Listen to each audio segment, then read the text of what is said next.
മരവിന് കാരണം കോണിക്കീഴിലും വരാന്തയിലുമെല്ലാം ക്ലാസ് നടത്തുന്ന സർക്കാർ വിദ്യാലയങ്ങൾ അപൂർവമല്ല. എന്നാൽ ഇവിടങ്ങളിലൊന്നും സ്ഥലമില്ലാതായാലോ? അതറിയണമെങ്കിൽ Malappuram Mankada Pallippuram government higher secondary സ്കൂളിലേക്ക് വരണം. ഈ കുട്ടികൾ സ്കൂൾ ബസ്സിനകത്ത് കയറിയിരിക്കുന്നത് വെറുതെ ഒരു നേരം പോക്കിനാണെന്ന് കരുതേണ്ട. കഴിഞ്ഞ 3 വർഷമായി പള്ളിപ്പുറം ഗവൺമെന്റ് ഹയർ സെക്കൻഡറി സ്കൂളിലെ ഒരു ക്ലാസ് റൂമാണിത്. കോണിക്കൂടും അടുക്കളയുമെല്ലാം ക്ലാസ് മുറിയാക്കിയിട്ടും മതിയാകാതെ വന്നപ്പോഴാണ് തൽക്കാലത്തേക്ക് സ്കൂൾ ബസ്സിലും ഒരു ക്ലാസ് തുടങ്ങിയത്. പിന്നീടതങ്ങ് സ്ഥിരം സംവിധാനമായി.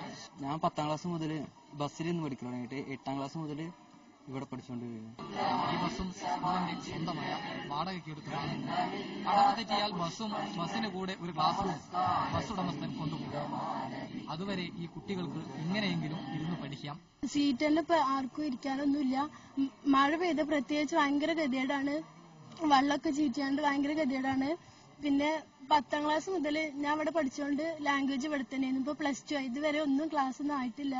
1200ഓളം കുട്ടികൾ പഠിക്കുന്ന ഈ സർക്കാർ വിദ്യാലയത്തിന് ആകെയുള്ളത് 18 ക്ലാസ് മുറികൾ മാത്രം. ഈ പരാധീനതകൾക്കിടയിലും കഴിഞ്ഞ SSLC പരീക്ഷയിലും +2 പരീക്ഷയിലും ഈ സ്കൂളിന് 90% മുകളിൽ വിജയം നേടാൻ കഴിഞ്ഞു.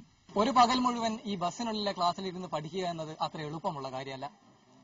അടുത്ത വർഷമെങ്കിലും ഒരു കെട്ടിടത്തിനകത്തെ ക്ലാസ് മുറിയിൽ ഇരുന്ന് പഠിക്കണമെന്നാണ് ഈ കുട്ടികളുടെ ആഗ്രഹം.